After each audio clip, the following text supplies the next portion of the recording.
Rudy, welcome to my podcast. It's such an honor to have you on. How's it going today? It's wonderful. Just it's morning here in Los Angeles, and I believe it's evening in Scotland right now. Yeah, it is. Yeah, it's Glasgow. It's rain. I mean, you gotta love the rain. Have you been to Scotland before? Oh yeah, many times. Yeah, yeah. Have you ever played a few venues here? It's a beautiful coast. I love the driving through by the coast of Oh yeah, Scotland.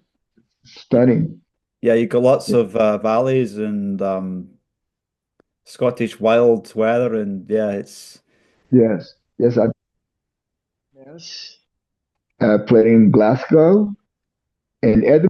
So I've been watching a lot of your podcasts, and there's some aspects of it I just find absolutely fascinating. Um, you talk a lot about the struggle in life, like when you moved from Cuba to America, that was a period of struggle, and living with struggle, I find is quite an interesting thing. How do you, and a lot of people are struggling in this economy right now with struggle and war and you name it. What advice could you give us to help us go through the struggles? Oh, I mean, everybody has their own personal journey. It's a matter of discovery. It's not something that can be taught. It can be talked about, but my experience will most likely be different from anybody else. I mean, because we'll have our own personal, uh, unique experiences in life, whether in in every field of life, whether it's love, whether it's, like let's say relationships or culture or assimilation or even educational experiences or faith-based experiences. Uh, we're all unique. We're all these little unique pieces of a puzzle that make up humanity through the ages. And it's my belief that we, as consciousness, once this consciousness that we each have in our body, and I'm speaking from my own perception of life, uh, it's checks out. Checking out meaning the body withers, but the consciousness lives on. I Hmm. believe that there is a repetitive process back and, you know, having different experiences in different bodies. The bodies are just vehicles. It's like, let's say you're the driver and you during your lifetime you possess different automobiles. uh, each car is going to drive differently and it's going to have a different experience within in that vehicle. And so I look at the body as exactly that. So for me to give any human being I am very careful about that because not everybody is the same experience in life. And so I can share my story about my experience. And we're looking at a world that was very different. Uh, 60 something years ago, we arrived in the United States in 1961. I was born in 1950, so I was almost 11 years old. And it was a whole different world, especially the United States was very different back then. There were less of a Latin population than we have today in the United States. And so we were, as a Latin person, I'm from the Caribbean, Cuba. Uh, they did not know us very well. So, there's always doubt when a different culture moves into your territory, whether it's a neighborhood or a whole city. And I think it's up to the individuals. Like one of the things that I learned about it, that it was my responsibility to let others know that I'm just like them. I might speak a different language. My first language is Spanish, and I needed to quickly learn English in school. I was 11 years old, which has its own challenges because, when somebody from a different language who does not understand your language moves into the school, kids can be very cruel. I know it. I'm half Greek. I came to Scotland. I know all about No, it. no, no, no. Yeah, yes, I'm talking about children. Children can be very, very cruel. Yeah. Absolutely. Yeah. So you're from Greece? Yeah. I'm an Yeah. immigrant So to Scotland when I was yeah. three. So I mean, you have the Scottish accent, so you have been able to assimilate that. Yeah. I, for some reason, able to get rid of not that I haven't gotten rid of my Latin Cuban accent. Maybe it's because I grew up in Miami, so we were surrounded by other Cubans who spoke half English and half in the same conversation. We call it Spanglish. Some words are English, and so, and it's also an attitude. You're surrounded by your own culture uh, constantly. You start losing your culture, your native cultural attitude. Because every time I would go back to Miami to visit my parents who are no longer with us, as a matter of fact, today's my mom's birthday. She would have been,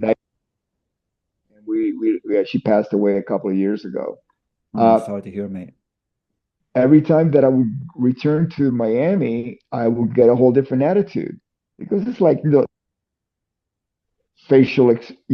facial muscles that you use when you speak a certain language. I had Asian.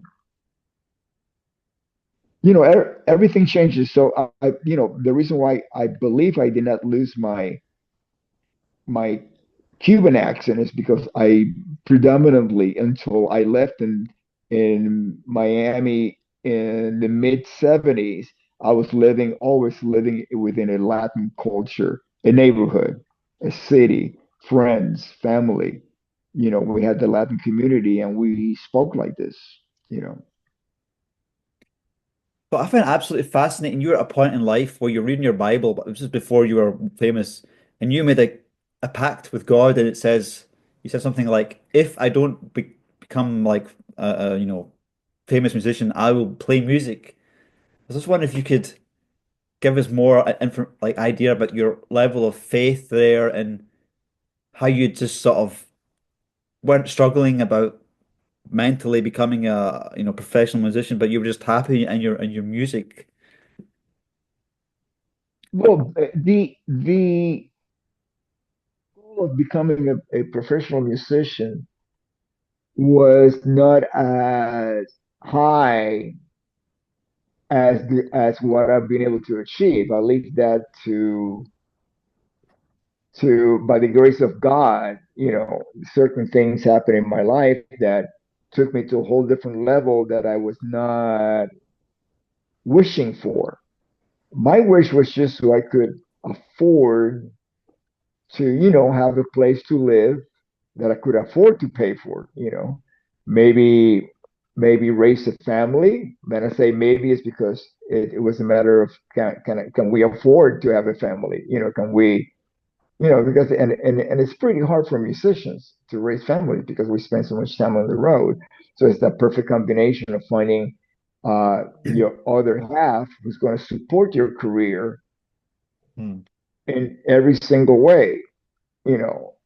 And by that I mean, support the fact that she actually supports me going on the road and understands that the need for me to go on the road and perform and spend time with my instrument and all of that. Not every woman is that I've met was willing to do that or wired to do that, meaning that she understood. So as a matter of fact, I did not get married until I went through the Ozzy period. and then back with the Quiet Riot Mental Health period. And the month, November of 1983, when Quiet Riot's album Mental Health went to number one, was I that I feel confident that I could, that I had reached a certain level of success, that I could take care of my wife, meaning, she will have no needs. She would not struggle. We would not struggle financially together. Some kind of financial security. You know, and that's when I proposed to my wife because I never wanted to drag any woman with me through the struggles that I was willing to face in order to become what my dream was, to be a musician, to be able to play music for a living. And I've been very, very blessed with that, and then way more than I ever anticipated. Like I said, I was just hoping for something to be a sustainable career, not a major success, but something that, just a working musician, which is what I really consider myself. I am a working musician. Yeah, it's like you were in the sort of backdraft of one of probably arguably the greatest guitarist of the rock guitarists of all time, Randy Rhoads and that character Ozzy. I mean, it's a pretty high standard to grow with, which explains your virtuosity in the bass, having to be around that high standard. And I love that when you first wanted to become a guitarist, not a bass player, the band member says, just take the bass. It's like a solo all the time, and I can relate to that. The bass guitar is certainly it's a lot more Well, freedom than yeah, playing like an electric guitar where, a lot of times in churches you just told us to keep it, you know? yeah, it's very interesting. The transition to pre-rock and roll music to what became known as pop music in the 60s, especially, it was kind of like, James Jamerson really inspired Paul McCartney the way that he did. And then Paul McCartney reinterpreted what James Jamerson was doing with Motown, and then that gave us all a free pass to be more melodic rather than just be playing, the chord tones, which was the traditional, way of playing bass before McCartney, especially with the Beatles. I mean, I I listen to every Beatles song, and to me that it's every song is a bass lesson for me. I learned so much from Paul McCartney. And it was really interesting that you mentioned Ozzy and Randy because the way that I look at it is once I surrender, you know, my once I surrender everything to God, like you were talking about that, uh, I had a conversation with God. I had just finished reading both the Old Testament and the New Testament, and I felt Awesome. it changed my life. I felt a certain epiphany in my life, and it was very important for me to put my emotions across. So, you speak, you talk to God. I believe at some point will do, you know. Uh, and then my conversation with God was that as long as my fingers kept moving, I was going to keep trying to follow my dream. And but if I never did become a professional musician, that was okay because my relationship with God was more important than anything else. But as long as my fingers kept moving, that was the sign to like go on, continue what you're Yeah. doing. And so at that moment, I felt, even though I was sleeping on a floor, on a carpet, on a sheet, not even a mattress, in Kevin Jeez. DuBro's spare bedroom apartment, and I was playing with him and his band DuBro, and I had another band on the side that I was playing with. Uh, Even though I had nothing material spiritually, it was at my I believe my highest, my peak of faith, Wow. and I always keep that as a measure of like being faithful with nothing but your love and respect and for God. Some people call it the higher power or whatever, and I'm a Christian. So, Amen. that has always been my measuring yard of my spirituality. And I believe that immediately everything shifted in my whole life into a spiritual journey Wow. from that point on, which means that you're going to be, as you go along in my journey, I was blessed to have some incredible mentors to prepare me for the things that were to come, and I call that the ripple effect. Ripple effect meaning that there's certain events that happen in everybody's lives, and just like in a stream, like water and it's on a stream, if there is some kind of vegetation, or let's say there's a stick coming out of the water, as the water flows, there's going to be ripples surrounding that stick.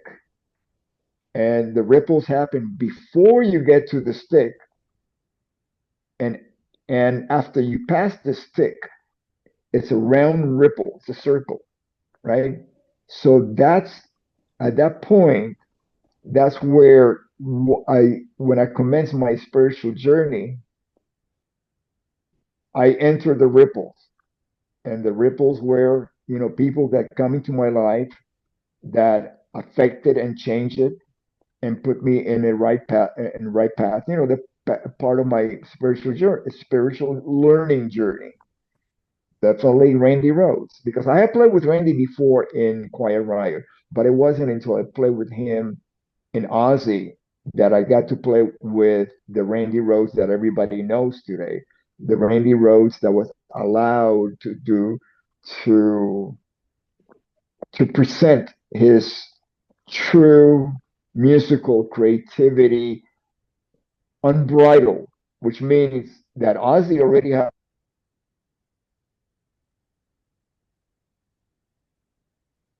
what the record companies wanted from the band. Now that the Randy's playing with Ozzy, Ozzy told him, just be yourself, write whatever comes out of you. And that's where you got the Blizzard of Oz and Diary of a Madman records, because Randy was able to dig in deep into his classical background without thinking about it. It just came out naturally, and that's what you got. So for me playing with Randy, it was a whole different level of Randy. It was the true Randy Rhoads that had been boxed in by the Los Angeles record industry. All the major labels were either, had offices in Los Angeles and New York City, but it was still the same label. If somebody turned you down from LA, from because they didn't like what you were creating or the way the band sounded, that was it. You were shut out of that label. Forget about coming back to it. As the same band. So Randy, as soon as he started playing with Ozzy, Ozzy already had a record deal. So it was just a matter of making the music that the band was pleased with creating. Mhm. It always cracks me up So when I hear Ozzy talking in his strong English accent and he goes into the music. I mean, if I ever become a well-known musician, I think people will probably think it's funny I'll sing like an American and I come up talking in a Scottish accent. It'll really crack people up, you know? when I first joined the band, I mean, I had never been in the company of English, people that were raised in England, born in England. I mean, I had heard, of course, in the interviews, certain English musicians, especially from the British invasion period. but to be in a daily life with them, that was really. I'm just about the biggest fan of British Invasion, all the bands and everything. So playing with English musicians was always a dream of mine Yeah. because I always felt this is where the source of everything that I love, the music that I love, comes from. So being in their company, I learned a lot, especially from Ozzy. I learned so much about how how Black Sabbath metal was born. You're talking about children who were raised, who grew up playing. Their playground was the rubble of buildings that were bombed during World War II by the Blitzkrieg, the Nazis.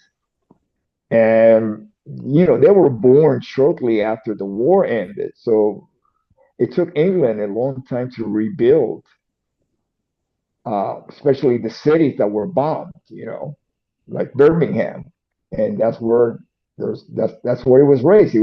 And then it was like industrial, very. You were expected to, like, if your father worked at a certain factory doing a certain job, you would be second generation and do the same thing. Like Iommi did that. He worked at the same factory that his dad worked at, and Ozzy worked at a slaughterhouse. It's a good skill to know if Yeah, society you crumbles, know, it's so as a teenager, those are very harsh realities of life that you face.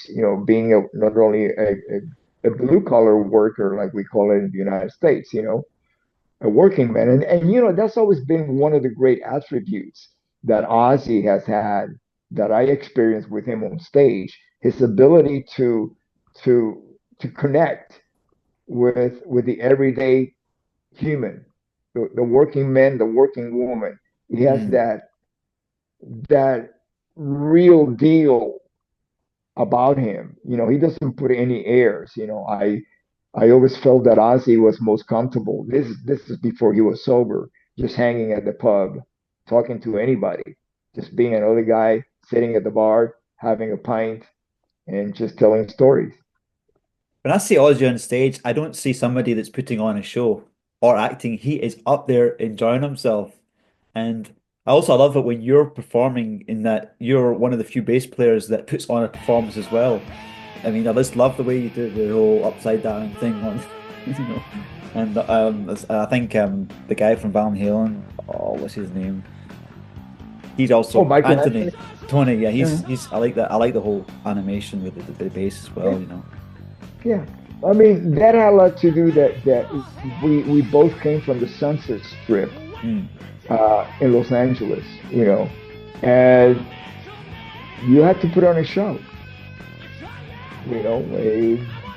which I enjoyed doing that, having the freedom to move around and put on a show, just like the bands that inspired us. Led Zeppelin.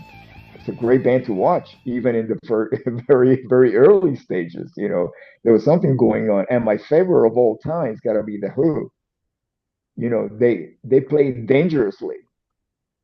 They were it's like it was like watching a tightrope artist with no net, just walking on the tightrope, and it was like that's why people go to the circus Yeah. to watch somebody face danger, or a lion tamer that's facing danger, surrounded by all these wild beasts and all that.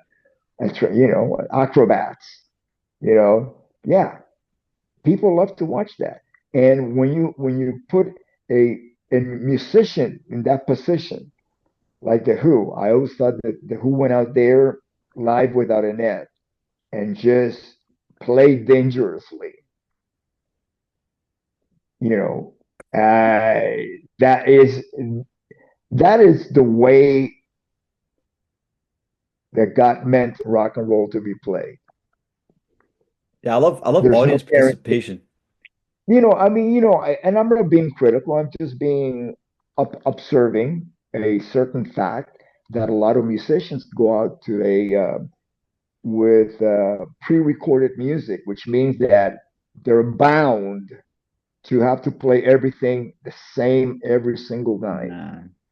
They're not they're not recreating anymore. See, to me there were two processes to being a professional musician.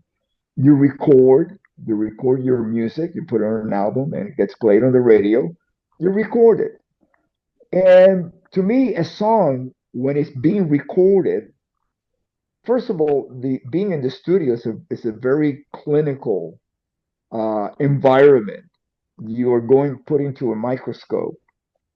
You're like a little glass that puts it, and then there's a producer, there's an engineer, there's an artist relation person, even the promo guy drops by the studio to see what it's sounding like. Because I mean, I'm talking back in the day traditionally, because there's a top 40 list. That's what we used to have through before live streaming on demand. The radio stations, we play 40 songs in rotation for the week. And out of all the records that were released, all the singles, only 40 were picked. And once the top 40 became very broad with sounds, like let's say in the 80s, let's say Come and Feel the Noise was on the same radio as, let's say, Duran Duran, or, okay, what other bands, that used to have synthesizers. So there was a sound and a way that they were mixed and mastered completely from the United States to the British sound, you know. And so the radio had to sustain an audience, meaning that people were tuning in and listening to either Michael Jackson, Thriller, which was big at the time, The Police, or like I mentioned early Duran Duran, or Quiet Riot. So there has to be a continuity, tonal continuity. It didn't sound like the station had changed to a different Mm. format. Mm. It had to sound, it had to maintain a certain level of tone.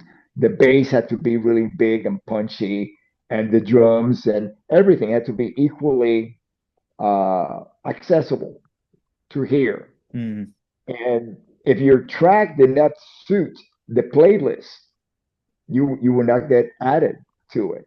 So the promotion, radio promo guy who will go from radio station to radio station locally in that market, he had to like sell it and to a programmer, and the radio programmer will either have to reject it or accept it. So there was so many uh, issues with going in the studio and making music that that it was basically, by the time you made a record, it was not exactly what you had in mind.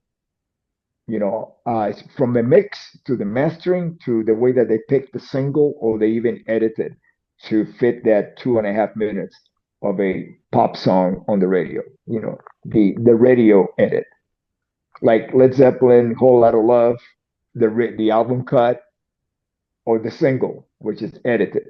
You know, Mm. so once you go on the road and you start playing those songs, that's when everything starts making sense. As far as your own expression, there's no producer telling you, hey, you're playing too many notes, you're playing this, you're playing that, do less of this, do more of that. No, it's like now you're able to really uh, create from the heart what you envision all along that the Yeah. song should be like. Yeah. There's nothing like it. I'm just wondering if you could just expand on something that you've said in the podcast before. A lot of rock royalty, they dwell on the past, but you mentioned in one video that you dwell on the now. The now is so important. Can you explain a bit more about how we should live in the now and be successful in the now, not the future, not the past? Well, I mean, I never reject the past because that would be cutting myself Hmm. off the roots. You got to always respect your own personal roots and the roots of everything that you do in life, because everything is rooted in something else. It's like we branch out. Uh, but now it's all we have. I see, like we started this conversation about maybe a little bit over half an hour ago. So that was then. Mm. But we're still we're still in tune to what the conversation is all about. Yeah. So this is the now. Now I'm going to answer this question about now. Hmm. It's always now. Yeah, You you ask me what time is it? It's now. yeah. You know, that's it. It's I see sleeping as a way to re-energize. Sometimes you have to turn off, like either, you got to put your AirPods back in this little thing. Yeah. They're still AirPods and they still work, but what you're doing is you're re-energizing them so you can use them for a few more hours, Yeah, you know. totally. And to me, that's what sleep is all about, going into that state of re-energizing. And maybe uh, I look at dreams as lessons or experiences that could be a warning, it could be a revelation. Sometimes I dream answers to questions that I have when I go to sleep. How to solve a Mm. how to solve a question that I might have to get an answer. How can I get an answer? Let's say I'm thinking about something about playing. Let's say about using certain modes or uh, it's not even modes. I mean, there's like I've been learning a lot from like Pat Martino, minor conversion, or Barry Harris, and how to apply them. Now that I'm aware that these musical theories exist that these gentlemen have created, how can I apply that to what I do, to what I hear in my head? So Mhm. sometimes I'll go to sleep thinking about it, and then I wake up with a clear revelation about how to do Mm. that. So that's sometimes being in sleep can be educational. Meditation. I love to meditate. Mhm.